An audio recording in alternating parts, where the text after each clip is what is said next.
皆さんごきげんよう、上川薫です。今回取り上げる話題はウクライナ情勢関連のニュースを取り扱っていきます。日本ではウクライナ関連の情報はどんどんと縮小傾向にありますから、このチャンネルの動画でウクライナ情勢についての情報を更新していくのにお役立てください。それでは今日取り扱うニュースはこちらです。1、ウクライナ軍水上ドローン、ロシア軍黒海艦隊に所属する大型揚陸艦を撃沈しました。2、ウクライナ軍はシルスキー総司令官に交代しました。彼の指揮によって現在前線の部隊再編が進められています。合わせて戦況について少し見ておきましょう。3、ロシア軍の損害分析。ウクライナの戦場で3000両を超える戦車が喪失されたと分析されています。4、アメリカの議会の動き。ウクライナ支援。上院は法案が通過しましたが、下院では暗礁に乗り上げています。まず最初のウクライナ軍水上ドローン大型揚陸艦を撃沈のニュースについて、今回ウクライナ軍がロシア軍の軍艦を沈めたのはクリミア半島の南で大型揚陸艦ツェーザリ・クニコフが海の底に沈みました。大型揚陸艦ツェーザリ・クニコフは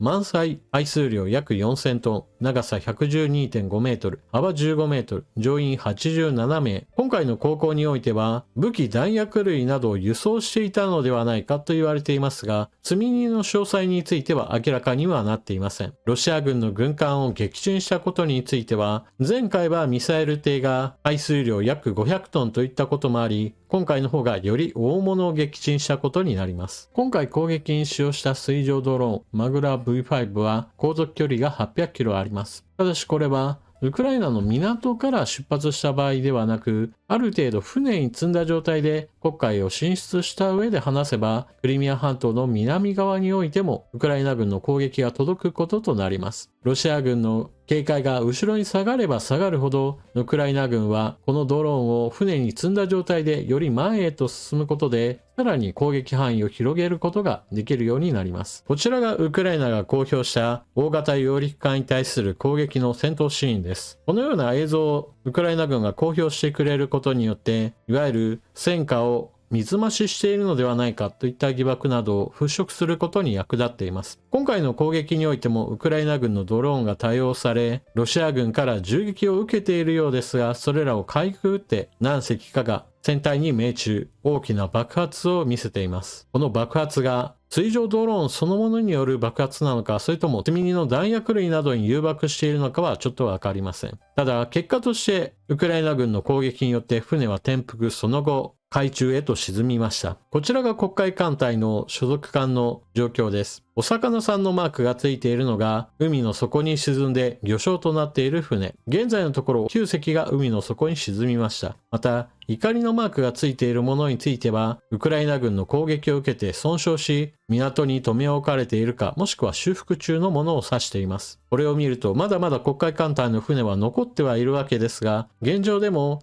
クリミア半島の西側においてはウクライナの海上貿易路が復活していますから、現在の水上ドローン攻撃はかなりロシア海軍を遠ざけるのに役立っています。次にシルスキー総司令官前線の部隊再編を進める。こちらについては東部戦線の激戦地アウディウィーカにおいてこれまで2年間ずっとこの町を守り続けていた部隊に対して増援が派遣され、それに伴って一部の部隊が後方へと下がったようなのです。同じく東部戦線もっと北側のクピャンスク戦域においても増援が送られ、これに伴う部隊の交代が行われたようです。ロシア軍がやられても構わないからと攻撃を仕掛けてくるのに対してウクライナ軍はなかなかローテーションができておらず、それが兵士の疲労に伴って迎撃能力の低下を招いていました。司令官交代に伴って一旦予備戦力を余すところなく活用し、なんとか前線の維持を図っているのでしょう。現在のアウディウィーカの戦況についてなのですが、以前から解説している通り、状況は危機的なままです。特に町の北側の防衛については徐々に押し込まれており、これによって圧迫がより強まっています。町の南側においてはそうした意味では補給線の末端ですから、そこまで物資を運ぶのがなかなか難しくなりつつあるようです。ただ、新しく増援に入った部隊などは早速前線に出ているようで、戦闘場面についても公開がされています。こちらはハンビーの上から機関砲を使って前線に出てきたロシア軍部隊と交戦しているところのようです。同じく前線での戦いにおいてドローンの活用が進められていることから、ロシア軍の自走砲などに対する攻撃も成功しています。このような戦い方といったものは、まず遠距離攻撃である砲弾不足といったことが原因となり、ロシア軍がより前へと来ることによって前線に対する圧力を強めています。それに伴ってウクライナ軍の方はドローンの活躍する場面が強いられているとも言えます。本来であればより遠くから撃退することができれば、ドローンによる活躍も見ないで済むはずだったというわけです。次にロシア軍の損害分析について。ロシア、ウクライナで3000両超の戦車喪失、国際戦略研究所。イギリスのシンクタンク国際戦略研究所 IISS が13日に公表した世界の軍事情勢を分析した報告書ミリタリーバランスの2024年版によると、ロシアがウクライナで喪失した戦車は3000両以上に達した。これは2022年のウクライナ侵攻開始前に現有戦力として保有していた主力戦車の総数に相当するという。過去1年間では推定1120両の戦車を喪失。ただ、ここ1年間でおよそ1000から1500両の戦車を前線に投入したとみられ、戦車補充に関してはほぼブレイクイーブンにあるとした。数で言えば維持することができたとしています。もっとも前線に投入された戦車のうち新造されたものはせいぜい200両で、大半が旧式戦車を改修したものだという。それでもロシアが保有している戦闘に利用可能な戦車はウクライナの約2倍。ロシアには旧式で性能が劣る退役戦車の在庫が十分あり、今後約3年間はこれらを現役戦車に改修して補充が可能とした。ウクライナに関してはロシアによる侵攻以降大きな損害を被っているが、西側諸国の軍事支援により品質を向上させながら在庫を維持することができているという。 IISS はロシア・ウクライナ両軍の損失と塹壕戦の特徴を考慮すると、現在の膠着状態が続く可能性が高いと指摘。両陣営とも非常に多くの死傷者を出さずに大規模な攻撃を行うことはできず、それは当面続く可能性が高いとした。ウクライナ軍が迎撃することによって撃破したロシア軍戦車の数は1000両、2000両、3000両へと到達しているわけですが、それでもなお戦場においてはロシア軍の戦車は存在します。それだけソ連時代に作られた戦車、そして保管されていた戦車を再生することによって前線での戦車の数を維持することができているというわけです。ただし、新しく作る戦車が間に合っているわけではないわけなので、その中身については劣化しているわけです。また、同じく戦車とともに失われた戦車兵の数についても考慮しなければなりません。ベテランの戦車兵というものがだんだんと生き残りが少なくなってくるわけですから、どうしても数の力というものはあったとしても、それぞれの個の力としては弱くなっているわけです。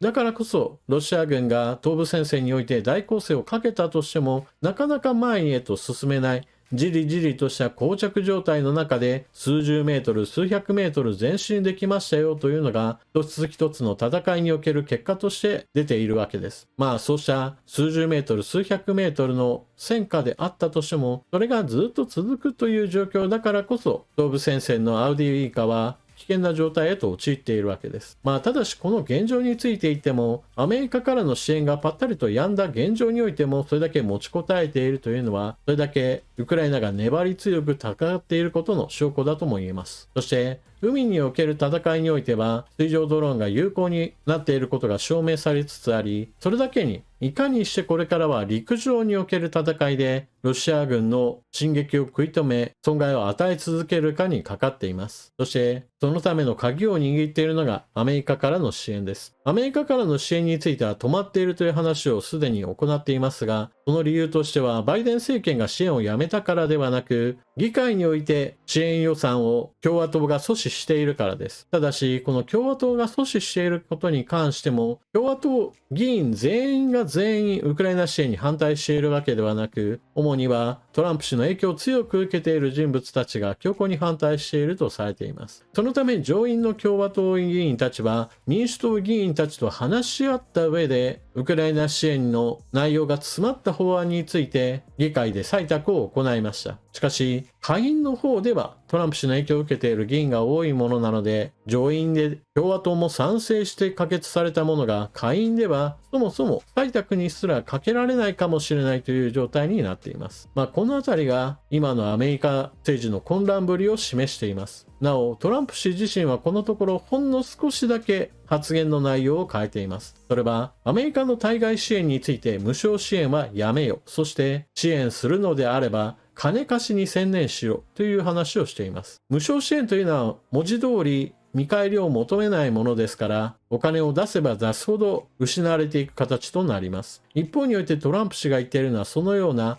無償支援ではなく金貸しになれというのは、出したお金は利子をつけて返させろという話をしているわけです。まだまだトランプ氏の影響力は共和党議員たちに及んでいますから、アメリカ政治の混乱がイコールウクライナ支援の混乱へとつながっている現状はまだまだ続くことでしょう。というわけで今回の動画はここまで。最後までご視聴いただきありがとうございました。チャンネル登録していない方はぜひともチャンネル登録していってください。そして動画が見よったら評価ボタンのクリックとあなたの感想コメントをよろしくお願いします。また、情報が役立ったなと思う方はぜひとも他の方に勧めたり、スーパーチャットのご利用もよろしくお願いします。それでは次の動画でまたお目にかかりましょう。またね。